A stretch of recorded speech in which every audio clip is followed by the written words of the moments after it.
Hello friends, आप सभी लोगों का बहुत बहुत स्वागत है लोटस आईएएस में। मित्रों, दोस्तों, स्वागत, वंदन, अभिनंदन। आज मैं आपके सामने बिहार पीएससी बीपीएससी के एक ऐसे महत्वपूर्ण टॉपिक के लेके आया हूं जो ना केवल प्रीलिम्स के एग्जाम में बल्कि मेंस के दृष्टिकोण से भी बहुत इंपॉर्टेंट टॉपिक है। और कोई नहीं, बिहार के जनजातीय विद्रोहों के बारे में आज हम चर्चा करेंगे। यदि मेंस के दृष्टिकोण से देखा जाए तो निश्चित रूप से यहाँ पर हर साल एक ना एक क्वेश्चन जरूर पूछा जाता है। यानी ये मेंस के दृष्टिकोण से भी बहुत इंपॉर्टेंट टॉपिक है और प्री के दृष्टिकोण से भी यहाँ पर एक से दो क्वेश्चन जरूर पूछे जाते हैं। तो ये एक बहुत ही इंपॉर्टेंट टॉपिक है जिसका महत्व प्री और मेंस दोनों के एग्जामिनेशन में बहुत ही ज्यादा है। खासकर मेंस की मैं बात करूं तो यहाँ से एक क्वेश्चन तो निश्चित रूप से पूछा जाता है। यदि मैं जनजातीय विद्रोह की बात करूं तो पूरे भारत में जनजातीय विद्रोह हुए, लेकिन बिहार के दृष्टिकोण से यदि हम देखें तो कौन कौन से महत्वपूर्ण बिहार में जनजातीय विद्रोह रहे, तो आइए उनके बारे में देखते हैं। कौन कौन से प्रमुख बिहार में जनजातीय विद्रोह हुए।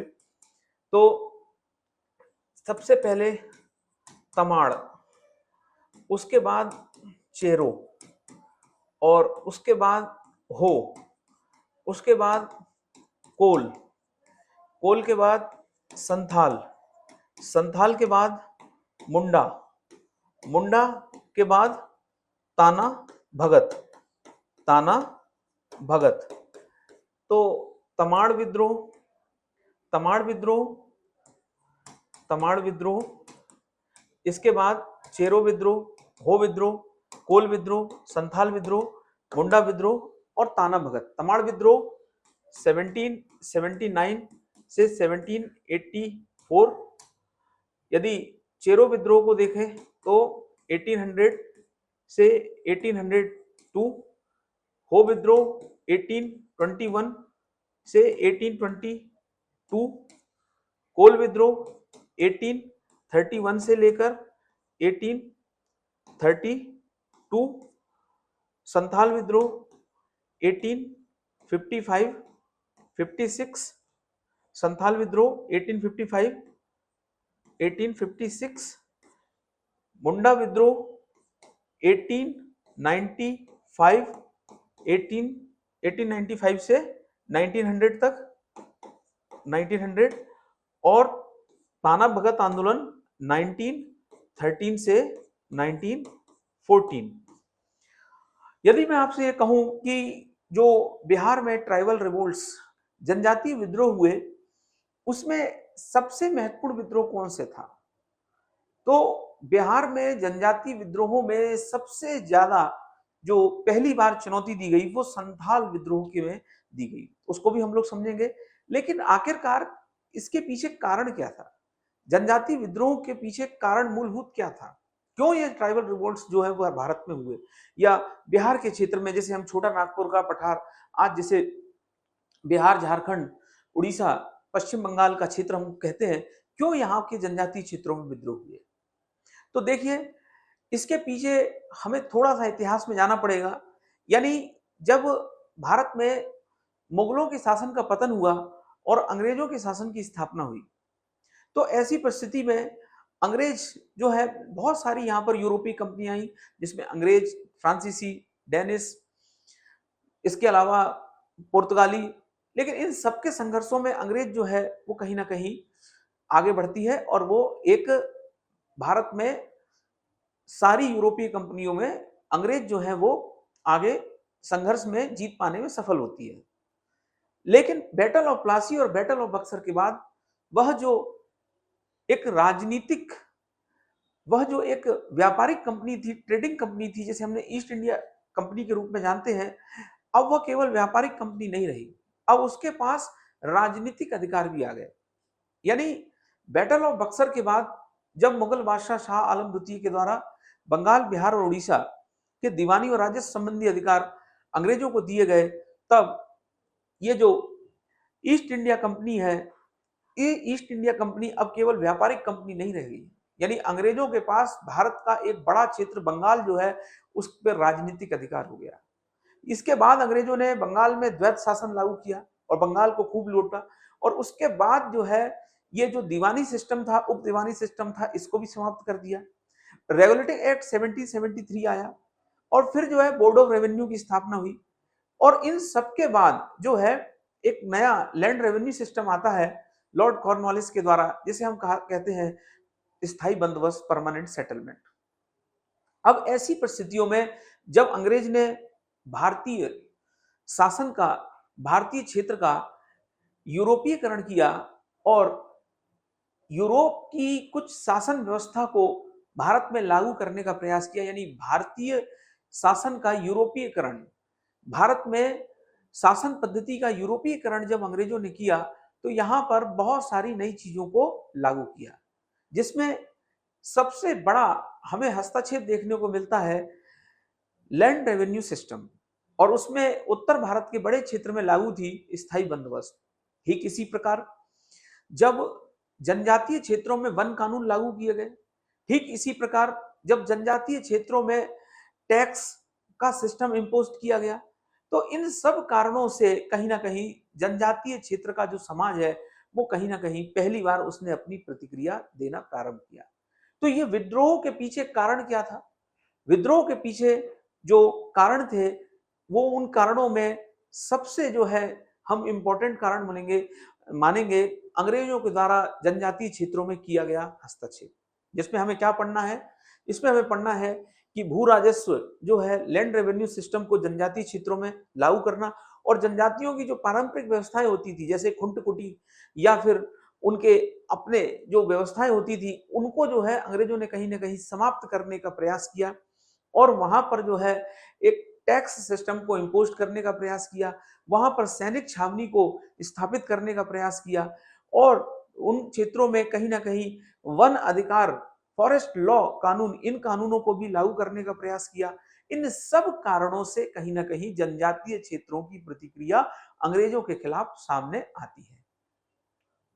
मैं सिर्फ इतनी बात कहना चाहता हूं कि आखिरकार जनजातियों के द्वारा विद्रोह क्यों किए गए। तो महाजनी और साहूकारी जो व्यवस्था है धीरे धीरे वो जनजातीय क्षेत्रों में आने लगी, और जो एक मीडिएटर कहते हैं बिचौलिया वर्ग, वो भी कहीं ना कहीं जो है उसके शोषण का भी शिकार जनजातीय लोग हुए। वन कानूनों के बारे में मैंने अभी बता ही दिया आपको। ठीक इसी प्रकार जो जनजातियों के जो पारंपरिक अपने कानून होते थे, खुंट कुटी व्यवस्था से लेकर और भी तमाम प्रकार के, उनमें हस्तक्षेप किया। ठीक इसी प्रकार ईसाई मिशनरियों की भूमिका, ठीक इसी प्रकार जो है अंग्रेजों के द्वारा अपनी शासन व्यवस्था, सैन्य छावनी से लेकर अन्य जो है प्रकार से हस्तक्षेप करना, इन सब सम्मिलित कारणों का परिणाम था कि जनजातीय समाज जो अपना शांति प्रिय समाज और शांति प्रिय तरीके से रहने वाला समाज था, उसने पहली बार प्रतिक्रिया दी। तो अब इनको याद कैसे करेंगे? देखिए, सबसे पहले 3 शब्द आएंगे। क्या? तमाड़। उसके बाद 2 शब्द आएंगे, चेरो। उसके बाद 1 शब्द आएगा जिसका नाम है हो। तो पहले 3 शब्द, फिर 2 शब्द, फिर 1 शब्द। ठीक है? तो जो पहला विद्रोह जो माना गया प्रमुख तमाड़ विद्रोह, इसकी शुरुआत हालांकि तो पहले से ही हो गई थी, लेकिन जो मुख्य इसका जो विद्रोह का समय माना जाता है वो 1779 से लेकर 1784 तक माना जाता है, 1779 से लेकर 1784 तक। उसके बाद दूसरा विद्रोह चेरो विद्रोह। चेरो विद्रोह का समय 1802 और उसके बाद भी ये छुटपुट तरीके से चलता रहा। चेरो के बाद हो विद्रोह। तो ये हो विद्रोह जो है ये कहां पर हुआ? तो वही छोटा नागपुर के पठार वाला क्षेत्र। और ये विद्रोह कब हुआ? तो 1821 से लेकर 1822 के बीच में चला। और फिर उसके बाद नेक्स्ट जो है वो है कोल। तो कोल जो है ये 2-3 जनजातियों के द्वारा सम्मिलित किया गया विद्रोह था 1831 से लेकर 1832। कोल के बाद संथाल। तो संथाल जो विद्रोह है वो सबसे इंपॉर्टेंट पहला जो है विद्रोह था जिसने अंग्रेजों को के खिलाफ जो है एक बड़ा जो है संघर्ष किया। और संथाल विद्रोह में प्रमुख मुख्य रूप से कौन कौन संथाल विद्रोह के नेता थे? तो मुख्य रूप से सिद्धू कानू, लेकिन सिद्धू कानू, चांद भैरव, ये 4 व्यक्तियों का प्रमुख रूप से नाम आता है। और जनजातीय शोषण के खिलाफ यह पहला सशक्त विद्रोह माना जाता है जिसे हम संथाल विद्रोह कहते हैं।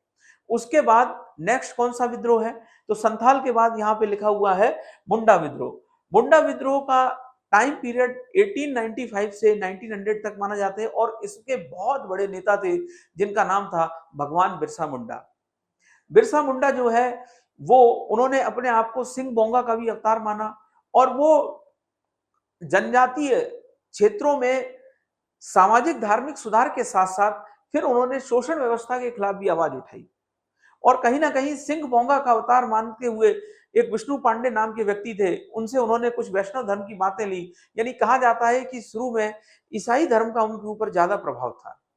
धीरे धीरे आत्मचेतना आत्मज्ञान के माध्यम से उन्होंने कुछ अपने सामाजिक धार्मिक सुधार कार्यों के साथ साथ जो है ब्रिटिश समाज के शोषण के खिलाफ आवाज उठाई और एक सशक्त विद्रोह जो है वो सामने आता है।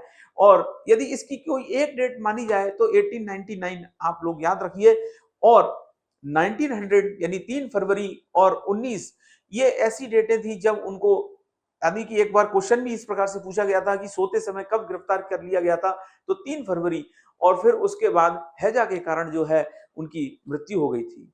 उसके बाद जो अगला विद्रोह था उसका नाम था ताना भगत। ताना भगत जो विद्रोह था वो 1913-14 में हुआ था, जिसका नेतृत्व जो है जतरा भगत ने किया था। शुरू में ये अपनी कुछ मांगों और अपने कुछ अधिकारों को लेकर था, लेकिन बाद में ये जो विद्रोह है इसके जो नेता थे वो गांधी जी के आंदोलन से बहुत ज्यादा प्रभावित थे और गांधी जी के जो आदर्श हैं उनको उन्होंने अपने अपने विद्रोहों में शामिल किया। तो इसका परिणाम क्या निकला इन विद्रोहों का? इनका परिणाम ये निकला, जैसे यदि संथाल विद्रोह की बात करें तो संथाल विद्रोह का परिणाम ये निकलता है कि संथाल परगना काश्तकारी अधिनियम, जिसे हम कहते हैं संथाल परगना टेनेंसी एक्ट, ये लागू करना पड़ा अंग्रेजों को। और अंग्रेजों को कहा कि भाई संथाल परगना जो है इस क्षेत्र में जो है जनजातियों के अधिकारों को सुरक्षित रखा जाएगा। ठीक इसी प्रकार छोटा नागपुर काश्तकारी अधिनियम आता है 1908 में। यह कब आता है? मुंडा विद्रोह के बाद। और छोटा नागपुर काश्तकारी अधिनियम के माध्यम से जनजाति के अधिकारों को सुरक्षित रखने का प्रयास किया गया। ठीक इसी प्रकार हम पलामू, चाईबासा और सिंहभूमि जिले में यदि देखें तो वहां पर भी अंग्रेजों ने कई बार प्रयास किए, लेकिन बार बार संधि भी करनी पड़ी। और कुछ क्षेत्रों को जो है, यानी एक एक विद्रोह को हम डिटेल में भी पढ़ेंगे, लेकिन ये जो विद्रोह थे, जैसे चेरो विद्रोह था या तमाड़ विद्रोह था या हो विद्रोह था, ये विद्रोह भी कहीं ना कहीं अंग्रेजों को संधि करने में मजबूर होना पड़ा। और विशेषकर यदि मैं बात करूं आपसे तो चेरो विद्रोह और हो विद्रोह ये और कोल विद्रोह, तो ये तीनों विद्रोह भी काफी महत्वपूर्ण विद्रोह माने गए हैं। तो इनको याद कैसे करना है वो क्रम भी मैंने आपको बताने का प्रयास किया और इनमें से सबसे महत्वपूर्ण कौन से हैं उनको भी मैंने बताने का प्रयास किया। इसके साथ साथ कुछ शब्द और चलते हैं, जैसे उलून जो है उलान गुलूह जो है विद्रोह किसे कहते हैं, यानी महान विद्रोह। ठीक इसी प्रकार दामन एक कोह क्षेत्र किसे कहा जाता है?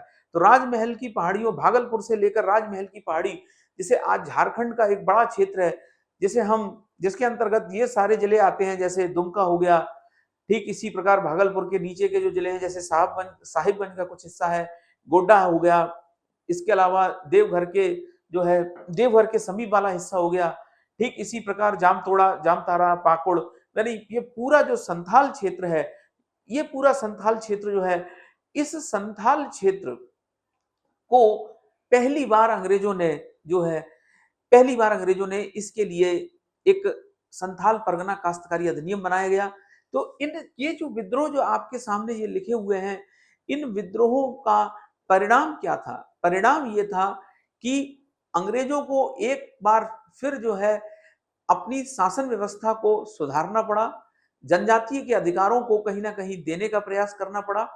और इन विद्रोहों के ही माध्यम से हम और भी जनजातीय क्षेत्र की महत्वपूर्ण बातों को समझने का प्रयास करते हैं। तो मेंस के पर्सपेक्टिव से ये बहुत महत्वपूर्ण टॉपिक है और मेंस के पर्सपेक्टिव से क्वेश्चन आंसर कैसे सॉल्व किए जाए उनके बारे में भी मैं एक दिन जो है अलग से क्वेश्चंस लेके आऊंगा। लेकिन आपको याद इस तरीके से करना है कि पहला विद्रोह 3 शब्द का, दूसरा 2 शब्दों का, तीसरा 1 शब्द का, तमाड़, चेरो और हो। उसके बाद कौन सा? कोल। कोल के बाद फिर कौन सा? संथाल। संथाल के बाद कौन सा? मुंडा। मुंडा के बाद कौन सा? ताना भगत। और इसमें सबसे इंपॉर्टेंट कौन से हैं? तो संथाल विद्रोह और मुंडा विद्रोह। तो इस प्रकार से ये जनजातीय विद्रोह जो बिहार में हमें देखने को मिले, आज हालांकि बिहार का विभाजन हो चुका है, एक बहुत बड़ा क्षेत्र झारखंड में जा चुका है, लेकिन फिर भी बीपीएससी के सिलेबस में आज भी ये सम्मिलित है और कहीं ना कहीं जनजातीय विद्रोह से क्वेश्चन पूछा जाता है। तो इन विद्रोहों को एक एक करके डिटेल में मैं नेक्स्ट वीडियो में लेके आऊंगा। आज जो है जनजातीय विद्रोहों में हम लोग इतना ही पढ़ेंगे कि किस प्रकार जनजातियों ने पहली बार अंग्रेजों के सामने ये बात सामने रखी कि चुनौती जो है वह अपने अधिकारों के लिए किसी भी प्रकार से दी जा सकती है। यानी जनजातियों के पास कोई साधन नहीं थे, कोई बंदूक नहीं थी और केवल तीर कमान के माध्यम से भी उन्होंने वह उलून गुलान और वह जो है क्रांति करके बताई जिसे पूरा देश आज भी कहीं ना कहीं नतमस्तक होता है। तो आज के लिए इतना ही। बहुत बहुत नमस्कार, धन्यवाद।